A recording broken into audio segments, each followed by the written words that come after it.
I wouldn't in any way say that carbs as an entire macronutrient category are all bad. But I do have a lot of thoughts in various directions here, which I am more than happy to share.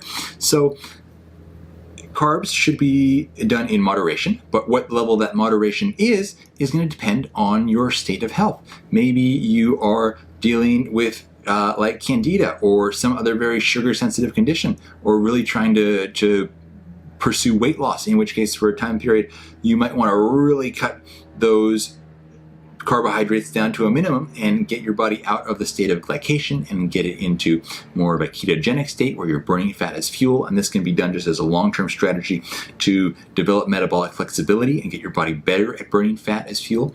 And then on the other end of the spectrum, if you are, like, let's say, a female who hasn't had her period in 2 years and is underweight, well, you want to make sure you're getting a really good mix of healthy fats and healthy carbs to be able to build that body weight, get your period back, etc., get your hormones into the right place, and not push things to extremes.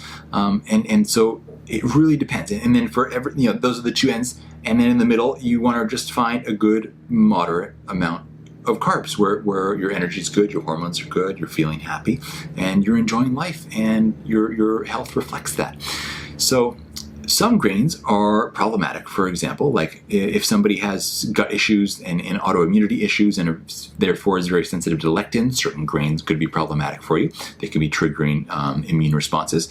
Lots of grains can have a predisposition to being moldy. Of course, that's going to cause problems for anybody, especially people who have genetic predispositions to mold sensitivity.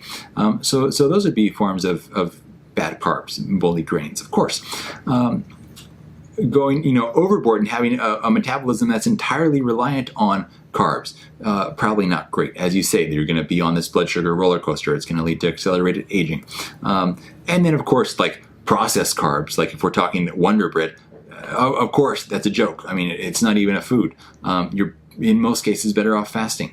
In 99% of cases, like unless you're literally starving, you need a little bit more energy to like save your own life, it's probably better to fast than have Wonder Bread.